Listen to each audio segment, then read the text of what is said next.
Hi guys, April here. Welcome back.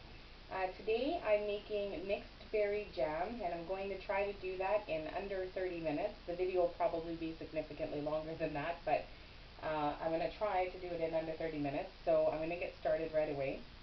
If you watched my last video, which was strawberry jam, and if you tried out the recipe, then this one should be extremely easy for you because it's exactly the same. The only difference is the berries. That's the only thing that's different between the two.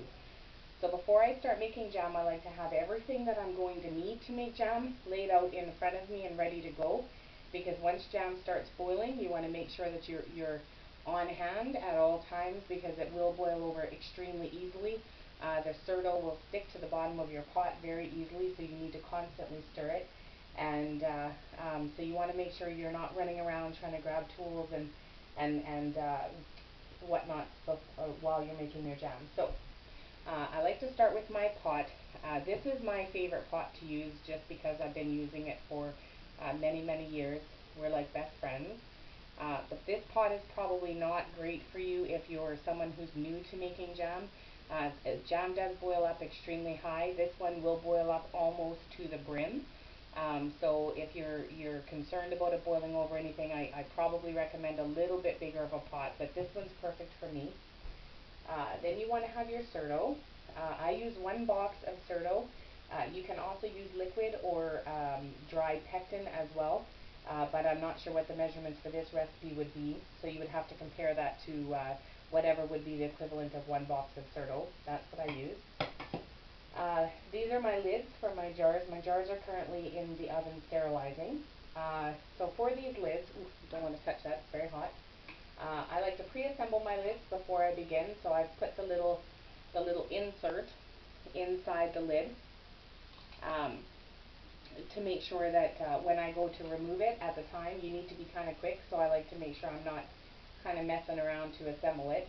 So you want to boil this at on high for 5 minutes. You want it at a full rolling boil for 5 minutes. Then turn the temperature off or put it on low and just keep them hot until you're ready to use them. I just have it set on like medium low around a 3 and that'll keep them fine until I'm ready to use them. With those, you're going to use jars. These jars, they're 250 milliliter jars, which is the equivalent of 1 cup. This recipe should make about 8 cups of jam. I only get about 7 because I only fill the jar up to, I fill the jar up to the second little rim here. So about 1/4 of an inch from the top of the jar, but this recipe says you're supposed to fill it to 1 inch, so right at the first little ridge there. So if you fill it to here, you should get easily 8 jars of jam. I'll only get a little better than 7, and that's fine. So my jars, this one's just a sample. My jars are currently in the oven right now. They're sterilizing. So you're going to want to sterilize those. You can sterilize them many ways. Some people prefer to do it. They have a sterilizer. Other people prefer to boil it in a pot on the stove. And some prefer in the oven. I personally like to use the oven because I just find it less mess, less fuss. If you do it in the oven, you're going to want to put it in the oven at 225 degrees for 10 minutes minimum. And then once it's done, you can turn off your oven and just leave them inside the oven to stay hot until you're ready to use them. I'm actually going to turn my oven back on because mine has been done for probably about 20 minutes now, and I don't want them to get too cool. So I'm going to just turn my oven to about 200 just to keep them good and warm.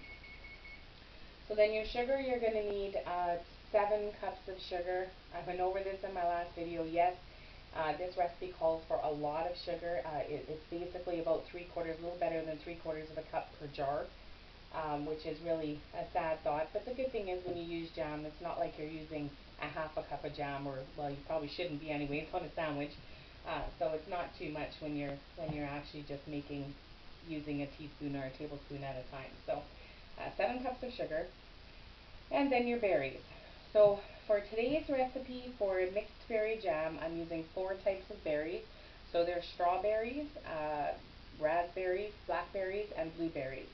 I puree my puree my berries. Some people prefer to just mash them up. Others prefer to completely liquefy them so they have more of a jelly than a jam. I puree mine so that it's a tiny bit chunky, but I don't have huge chunks of berries on my jam because I really don't like that. So I stick this in my electric mixer, 5 cups, sorry, it's 1 1/4 cup of each type of berry. So I put that in my electric mixer for about 1.5 minutes on low, and that gets me the desired consistency that I want. So again, 1.5 cups of each strawberry, blackberries, blueberries, and raspberries. So that's going to be my my berries. My berry mixture, sorry, I just kind of lost my head there for a minute. This video has actually taken me several tries to get going on it. I had to get my daughter to bed, and I had to sort out the dog, and I kept restarting and I couldn't figure out why I couldn't just get through a sentence. And then I realized I forgot my most important recipe, and that is coffee. So I went and got myself a cup of coffee. No, I did not buy this. This is just my morning Timmy's coffee that I've now made a coffee in the interest of saving on dishes, because I have to do a lot of dishes because of jam making. So let me have a sip of coffee. Okay, and then last but not least, well, it's not last, you're going to want all your spoons. So you want your ladle. The ladle is going to be used for when you're ladling your jars or your jam into your jars. You're going to want a mixing spoon, and this is what you're going to use to stir your berries. And then you're going to want tongs. These are an absolute must because you need to use them to handle the lids when you take them out of the pot. So you're going to want tongs. And then I personally use my little handy dandy jelly. I don't know what they even call this thing, but I'll call it a jelly funnel. How's that? Or jam funnel. So you put this in your jar, and it just helps you to fill your jar to as high as you want it without leaving a mess all around the brim of the jar. Because if you get a mess on the brim, you're going to need to wipe that off before you put the lid on the jar, and that takes time. And of course, if it takes too much time, then your jam cools before you get the lid on it, and you end up with not preserved jam. So jam ladle or jam funnel, very handy tool. Okay, so we're going to go ahead and get started. Kind of preheated my pot here a little bit today. Hopefully it doesn't take as long to cook my berries. So I'm going to pour my berries into the pot. Oh, goody. It's coming to a boil already. That's a good sign. My last video, it seemed like it took forever to come to a boil, and I was like, oh my gosh, what do I say while I'm waiting for it to boil? So now, after you get your berries in, you want to add your certo right away, because you want your certo to cook for as long as possible for the best results. If your certo doesn't fully process in the jam, then it's not going to set properly, and you're going to end up with a runny jam, and you don't want that. So now I've put the certo in, so I'm just going to wait a little bit for this to come to a boil. You want it to come to a nice full boil, and then we're going to go ahead and add the sugar. Just want to make sure it's all mixed in. I don't want lumps of certo kicking around in there. I love the colors of this jam. It's such a rich color, such a dark purple. I just love the colors of this jam, and it is my favorite. I'm not sure why. Raspberry used to be my favorite, but I hate raspberry seeds, so whenever I make them, I always have to take out at least 1/3 of the seeds. And because I'm I guess for lack of better terms, a cheapskate, I don't like losing all that fruit, like 1/3 every single time I go to make berries. Or go to make jam. So I sit there and try to get as many of the seeds out as possible without sacrificing the actual fruit.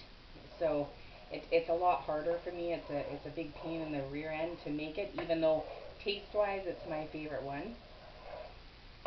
So next to that one, if I was to compare taste and the easy, I can't say easiness, that's just not even a word.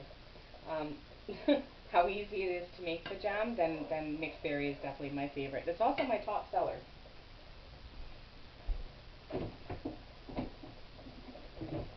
One thing I forgot to mention is you always want to have a washcloth on hand, because jam, once it spits up and settles on things, oh, it's an awful mess to remove it once it's cooled. So you want to make sure you keep a damp cloth on hand.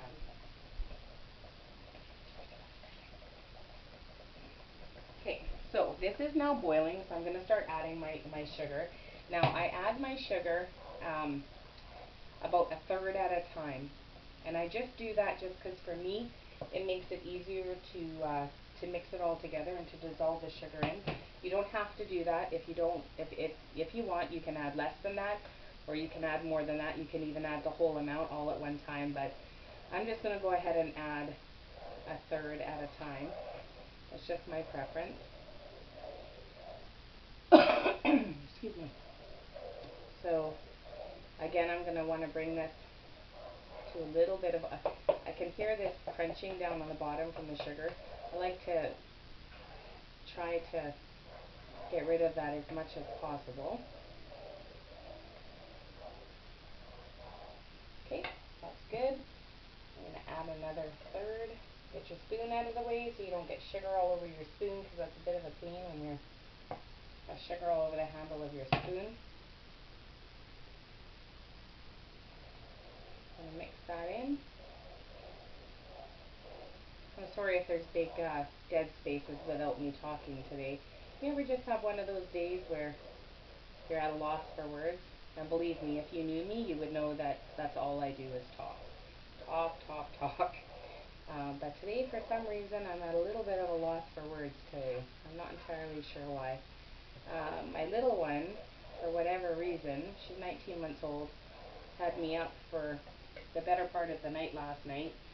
And so I'm thinking that might be why. I'm thinking it might be just that I'm a little bit tired today. But I have these orders for jam that I need to get out. And so jam was an absolute must. I have to make jam today no matter what. This is going to be the first of probably 3 batches, maybe 2, but probably 3 batches of jam today that I'm going to make, all mixed berry. Because tomorrow is my last day off, and I never like doing anything that takes a lot of my time or energy, and on my last day off, unless it's with my kids. So tomorrow will probably be spent out of the house. Probably going to take my daughter to an indoor play park tomorrow, just to spend some time with her before I have to go back to work. Yes, I'm rambling on for no reason, but just because I want to wait for this to dissolve. Okay, so once you've had all your strawberries, or sorry, your sugar strawberries, once all of your sugar is in your jam, you're just going to wait until it comes to a full rolling boil. Now you want it to come to a full rolling boil, and you want it to stay boiling for 1 full minute. It has to be 60 seconds. You don't want it to be less than that. If you go a little bit over, that's okay, but you definitely don't want to be under, or you're going to end up with very, very runny jam. Now the one thing you're going to notice if you did watch my last video is the strawberry foams up a lot. This one does not foam as much, I don't believe, as the strawberry one does. But we're still going to try to skim it for floating fruit. Now in this recipe, I find that no matter how much I puree it, I still get a lot of blueberry skins. I'm not a big fan of that, so when I skim it, I remove a good portion of those blueberry skins right out of the jam. So for the most part, that's what I'm doing when I'm skimming for this recipe. Oh, that's what I don't have available. I don't have something to put my skimmings in. Just grab a quick cup to place here. So we're just going to wait, and then once this comes to a full boil, I'm going to go ahead and start the timer. Have a quick sip of coffee while I wait. And yes, I am addicted to Tim Hortons coffee because I'm Canadian, and that's what we do.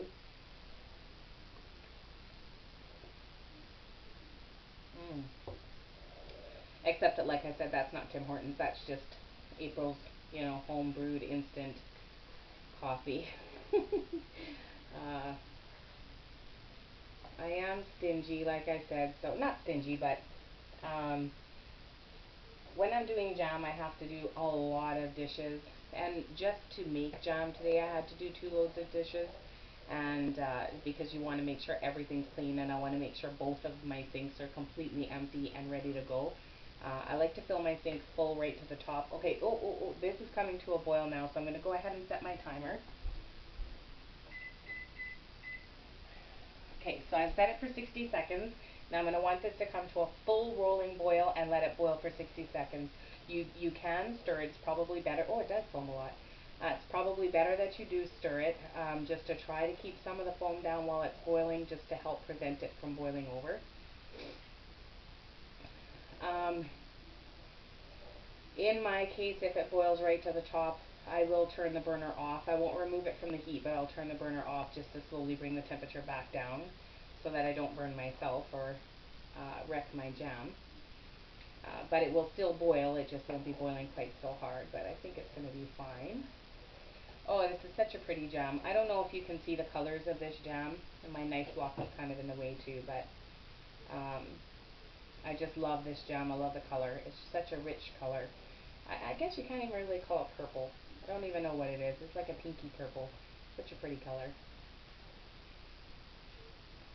Anyway, what I was saying was I had to do so many dishes today that now I'm lazy. That's my timer going off, so I'm going to go ahead and shut this off. I'm going to leave it on for an extra second or so, though, because it took a little while for it to come up, so I'm just going to leave it for another few seconds. And anyway, so I got lazy, and instead of dirtying a cup and having another dish to wash, I just made my coffee in my earlier Timmy's cup. So, no, I don't run out and grab a Timmy's every single time I'm making a video. So I'm going to go ahead and remove this now from the heat. It's perfect. It's done boiling. And now I'm going to reset the timer for 5 minutes, and I'm going to skim this for a full 5 minutes.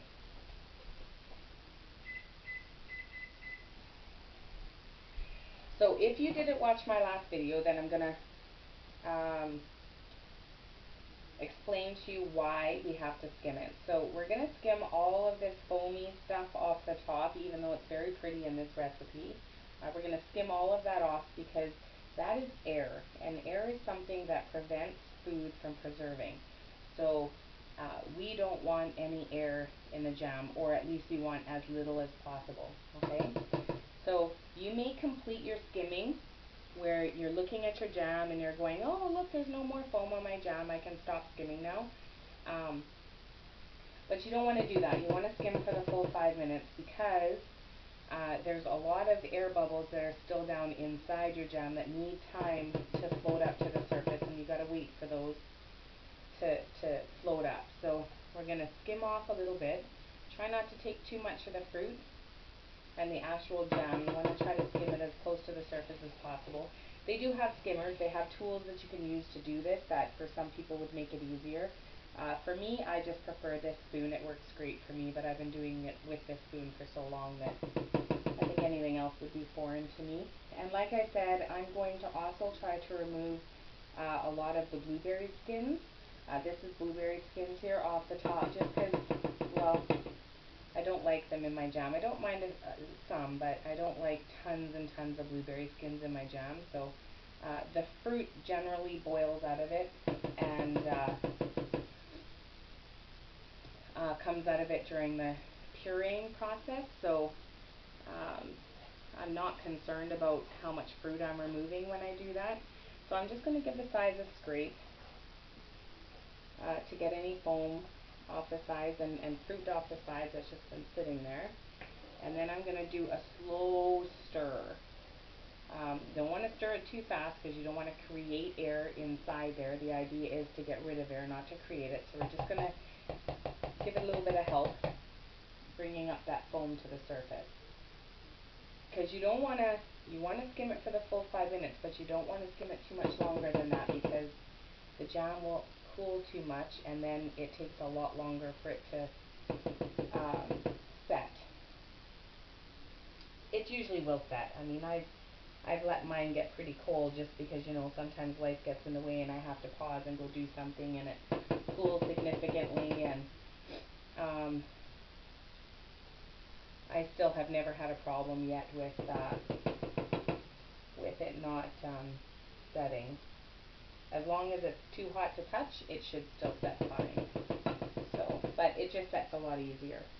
How you'll know it's set is not set, but ready. If you how you know it's been fully processed and it's well preserved and will last forever is after you put the lid on it. If you wait about 20 minutes, just walk away and wait about 20 minutes, and all of a sudden you'll start hearing this popping sound coming from your jars, and that's the lids popping, because those little inserts are pointed up when you put the jar in, and or when you put the lid on the jar, and then that sucks back down once the jar cools a little bit. So, okay, so I think I've got most of my fruit out, or my foam out, so now I'm just kind of working on getting some of those berry skins off the top. I still have about another minute of skimming to do, so give it another stir and see if any foam comes up to the top. I'm scraping the sides. I'm not stirring it right now. I'm just scraping the sides. And again, you want to make sure that you don't stir it too quickly, because you don't want to create air. The idea is to take the air out, not add more air in. I'm going to try to get more of these things off the top here. Oh, that wasn't very smart. I completely missed the cup that time. Okay, so I'm going to go ahead, while I'm waiting for that to lift, I'm going to go ahead and grab my jars out of the oven.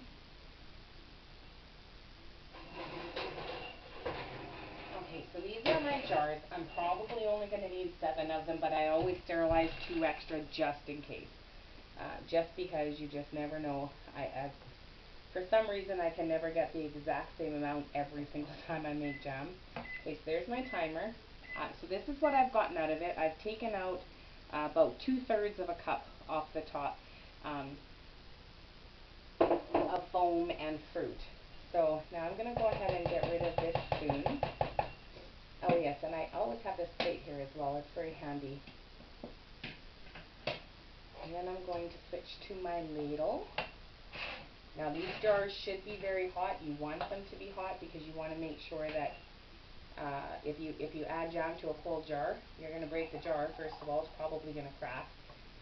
And second of all, it preserves much better if everything involved is extremely hot and can all cool down together at the same time. So again, we're going to fill this. You're going to want to fill it to about 1 inch, or sorry, ½ inch from the top of the jar. I like to fill it to about 1/4 inch from the top of the jar. And then I do 2 jars at a time. I do that for a couple reasons. Number one, it gets the previous jars that I've been using out of my way. And second of all, it gives them less time to cool. So obviously once I put it in here, there's a lot less liquid in here, so it takes less time to cool. Now I'm going to grab my pre-inserted lids. Now I hope I mentioned, I started this video multiple times, so now I can't remember if it's in this video that I mentioned that you need to replace the inserts to these lids every time you make jam. You can reuse the rings, you can reuse the jars, but the inserts you absolutely have to replace those. They're not something that you can reuse. So those aside. Not everybody uses those inserts. Some people prefer to use those little rubber rings. Other people prefer wax. I personally have never tried either, so I have no opinion on it, but I just like the rings, the inserts. I'd rather just go spend $1.99 for 12 inserts and not have to worry about the hassle of collecting rings and hanging on to them, or certainly the mess of wax. And I definitely don't want to be, going to make a sandwich and picking wax out of my fruit. I don't know if that's actually what happens, but I just assume that it is. So this jam turned out really, really nicely. It looks very liquid right now, but that will definitely firm up. So again, I'm going to add the lids. So if you get any berry jam on your rim, you want to clean that off right away, and definitely don't put your lid on it until you've done that, because if you have any fruit on your lid, you're not going to get a good seal, and if you don't get a good seal, you're not going to have good jam. So your jam is not going to last, is what I should say. So make sure if you have any fruit at all on your lid that you, or on your rim, that you remove that before you put the lid on, which is another good reason to keep a cloth handy. So, ouch.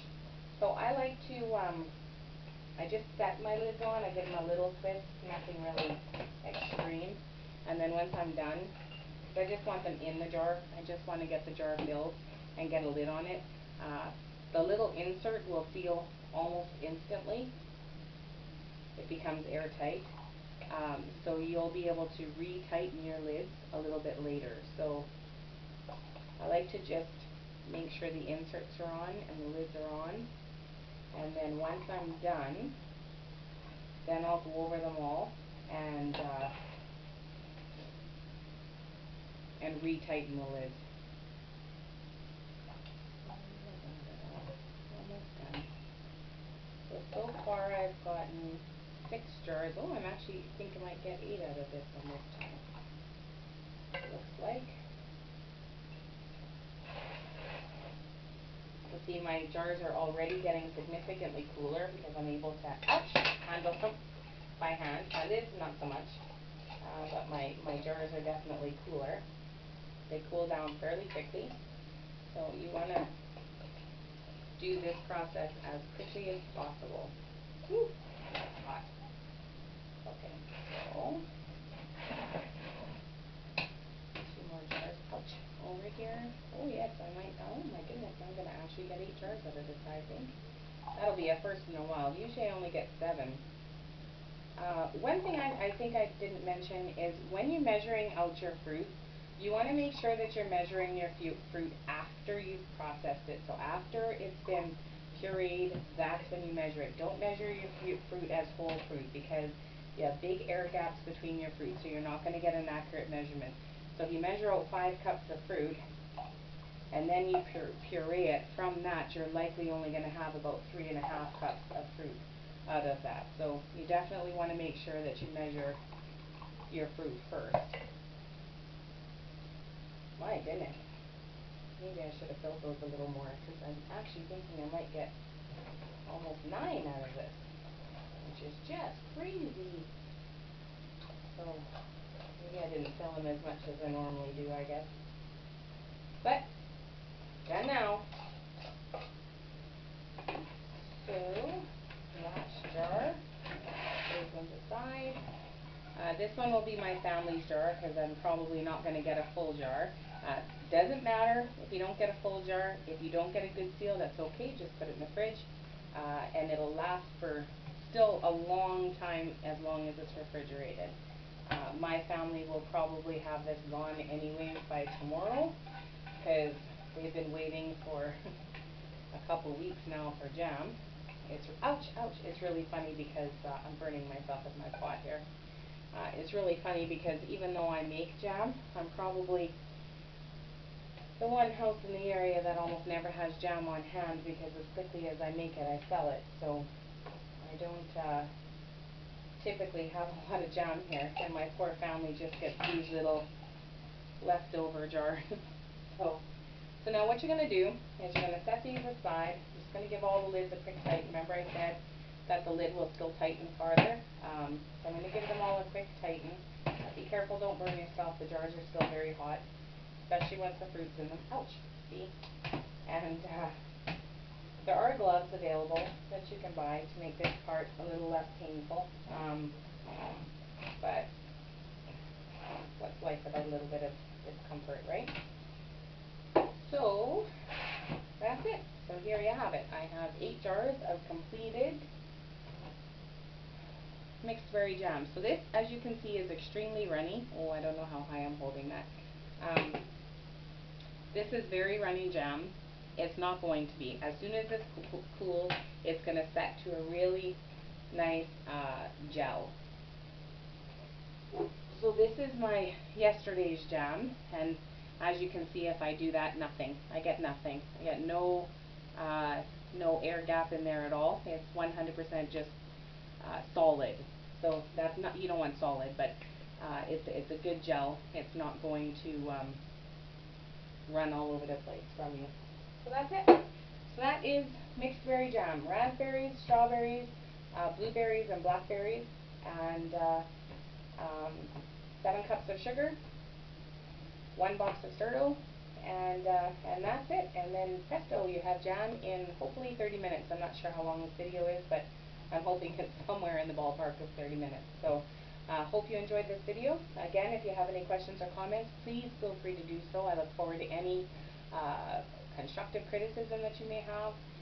I'm very new to making videos, so my lighting is probably bad, my sound is probably bad, but this is what I have to work with for now. And I make jam fairly regularly. I make many things fairly regularly. So I just thought I'd take you guys along for my little jam experience today. I think the next jamming day, I'm still going to be doing another several batches or a few batches today, but my next jamming day I'm probably going to be making raspberry jam. That one's not fun, but I will make that one. The recipe is quite a bit different from this one. Not quite a bit, but a little bit different from this one. So yeah, so hope you enjoyed this recipe. Please feel free to check out my other strawberry jam recipe if you haven't done that already. And if you like this video, please give me a big fat thumbs up, and thank you very much for watching. Bye!